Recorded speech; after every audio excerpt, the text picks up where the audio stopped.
Have you ever felt like you're going in circles? You ever felt like you're on a top level, top tier level, and you're not getting the respect that you deserve? You ever felt like you're the top selection, you're the top pick, you are the top prospect as it relates to anything in life, but then you're watching people get picked over you? This video, this is for you. This is about that level up. This is about you getting the results slower than you expected. But at the same time, we're going to relate this to Shedeur Sanders, something that's recent that's going on. And so, let's just talk about the draft. Let's just talk about your boy Shaddeur got picked at 144. He was slated as top 10 not even a month ago. Wow. Wow. And so, I'm going to be honest, getting picked at that level, it doesn't mean the end of the world. And I'm not going to compare it to Tom Brady. It just doesn't mean the end of the world. I look at it like if you're picked in the first 32 picks, you're slated as the starter day one. Now, the Browns, let's just say hypothetically that Shaddeur got picked at number 3 with the Browns. I still don't say you're gonna start day one. Joe Flacco's gonna start day one. Unless he gets hurt in training camp, he's gonna start day one. Now I think that the backup, they're making it a competition. That's between Pickett, I forget the kid's first name, Pickett, Dylan Gabriel, Shedeur Sanders. They're gonna make it a competition for number 2. Flacco is gonna be starting. All right. Now, with that being said, it's not the end of the world for him. He's going to have to compete. But look at like Brock Purdy. He was deemed Mr. Irrelevant. He was picked the last pick. Who thought of him? Me, I watched college. I knew about Iowa State.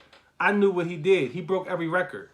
And he was that dude. It wasn't like he was just breaking records because the record was that easy to break. It was like, nah, he was dogging. He was winning. He beat Jalen Hurts at Oklahoma. He was beating people. You know what I mean? He was beating Iowa, that famous rivalry between them and Iowa State and Iowa. So he was that dude. But Quinn Ewers for Texas, he got picked like in the 6th round. So we really can't make this about race. He got picked in the 6th round. Cuz should have been picked in the 2nd or 3rd round, if you ask me. There was nothing wrong with his play.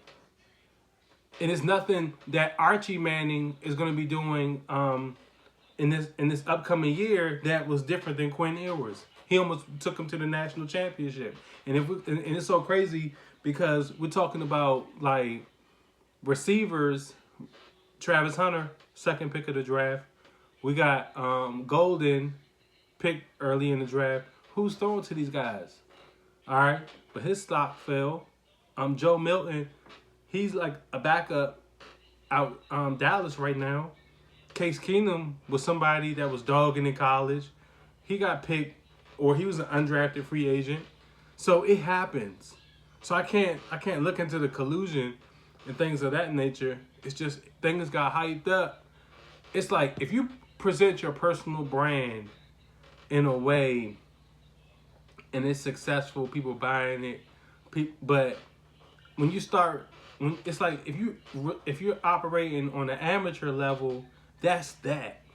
But then it's like if we're gonna bring it to a professional level, then things just might change. It's kind of like if you're operating a small business and you're private and you're raking in hundreds of thousands, no, let's just say millions of dollars.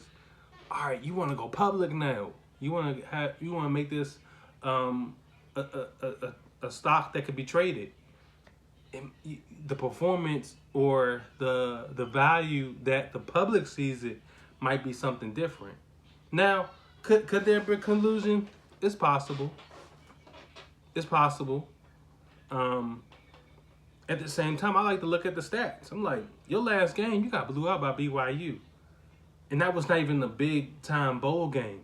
You got blew out, and it looked like you had no answers. You got blew out versus Oregon. You had no answers. You got blew out.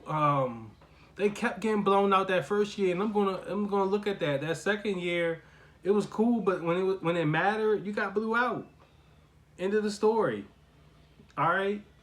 I don't want to bring Dion into this. My personal opinion, Dion has nothing to do with Shedeur's pick. All right. The only thing I can say that Dion did is he put him into position. He brought him to Jackson State. He brought him to Colorado. He did everything he could. What am I gonna say? Dion, he supposed to size his son. He supposed to size not even his son, the player that's on his team. He's supposed to. What did Dion do? All right. But the reality check is you're gonna have to compete. He knew he was gonna have to compete. Hey, it's go time. It's go time. And we're gonna talk about this later in this video where it's just about character. What you gonna do to level up? And I'm gonna give away the secrets. So when it comes to value, he did the right thing as far as deeming himself legendary. All right. But at the same time, he's just gonna have to prove it.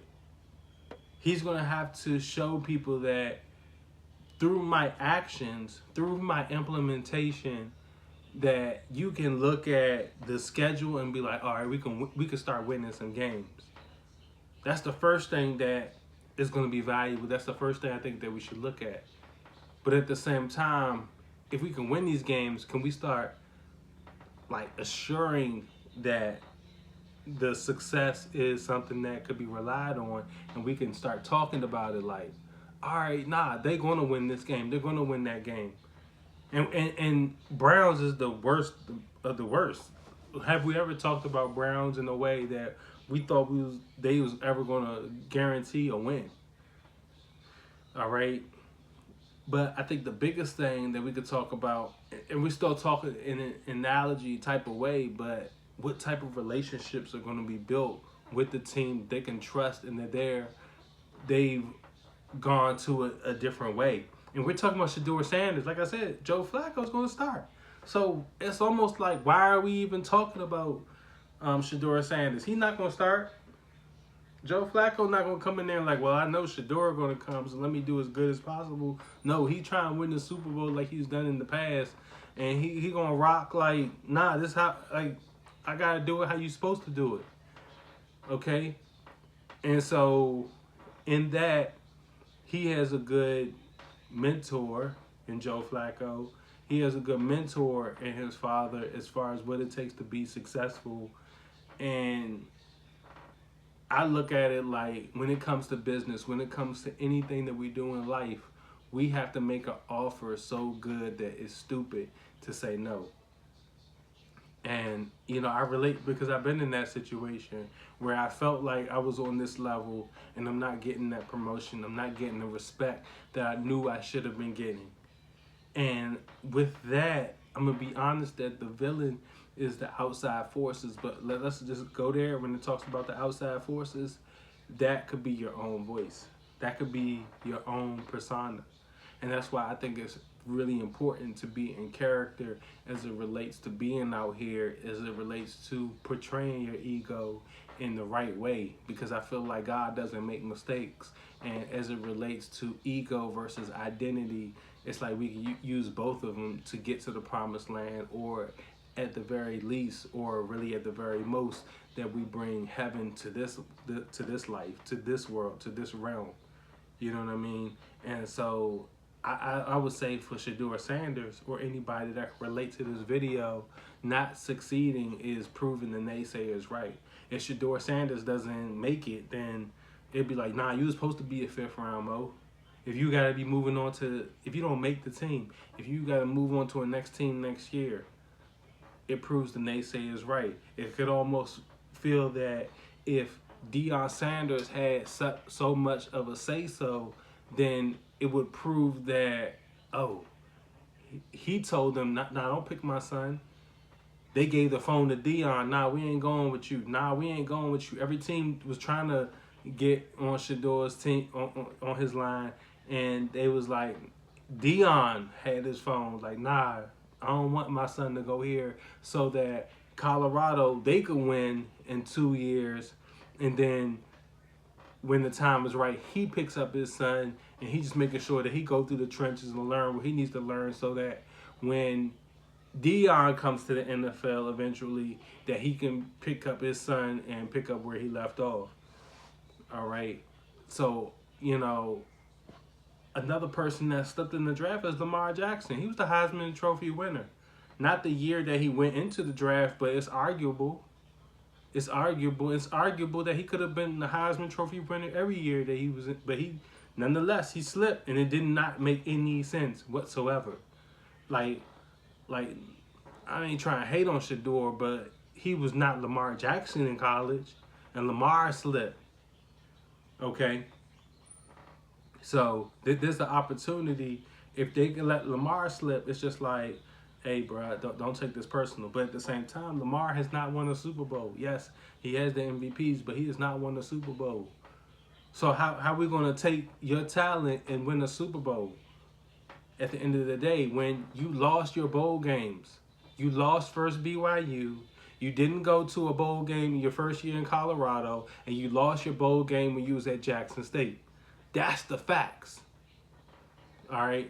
So, really, he has to make the best of opportunity. I'm telling anybody, and I'm even telling myself, that we have to make the best opportunity despite where we come in, but we have to emulate the best. And the thing is, Shaddeur is following a Super Bowl winning quarterback.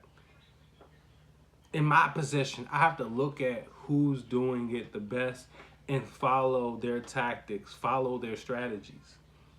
All right.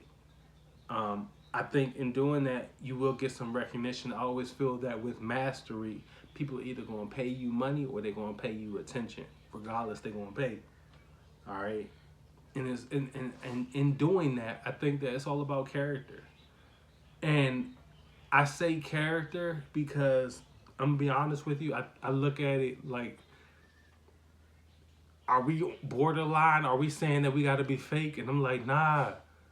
Because for me, I've been trying to be real for so long. Not trying to be, I am real. Anybody that's been around me knows I operate at a level, yeah, I'm being real. Oh, Riggs, he real.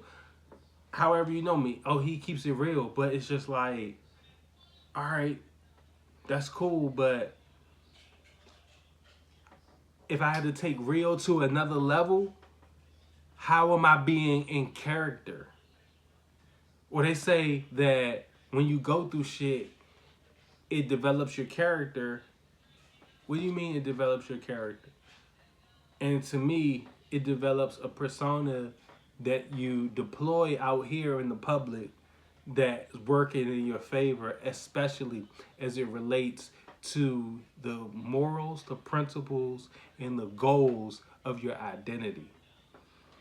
So just understand that there's a difference, and the identity is what you're rolling with when you're by yourself versus the ego, the character that people see, the attractive character that people want to come towards and see what it's about, and see how they can put their life or the goals inside of how your character is portrayed out here. Because we all got a mission. We all got goals. We all got something that we're reaching out towards. So it's like, I ain't saying that someone's necessarily going to use you, but even if they do, I look at it like it's better for them to use you rather than misuse you. Okay? Because we can all come up, and the thing is, I always say that it's better to split 50% of a watermelon than keep 100% of a grape. All right? So, at the end of the day, we can't listen to naysayers. And in that, humiliation is one of the toughest things to overcome. feeling that you're like at this level, as I mentioned in the beginning of this video, and not getting that recognition. So what happened is that through humiliation, people tend to pay more attention to distractions, because the thing is, humiliation comes externally, and if we're gonna pay attention to everything externally, then it only makes sense that we look into distractions only because it feels good, it feels better than what we feel. But real joy, it comes from within. And if we, like I said, if we're going to use within, then we just use our identity, we use our morals and principles, and use our ego to come out here in a way that it don't matter. It don't matter. And I look at it like that's what the real identity crisis is thinking that your real self, your identity has to come out here in the real world. Man, just operate with your ego so we can get this money. You feel what I'm saying? And so, through all of that, it's about a transformation. It's about stepping into another level. It's about stepping into another paradigm to where what you imagine is out here in this real world. So there's something that we can learn from a Shedeur Sanders slipping, because we may have related to a slipping in our life. And what do we have to do? We had to overcome. We had to do what we had to do. So I got nothing but hope for Shedeur. I talked about the stats. So it's a side of me that's like, while I thought he was going to get picked earlier, it didn't throw me off when he didn't get picked.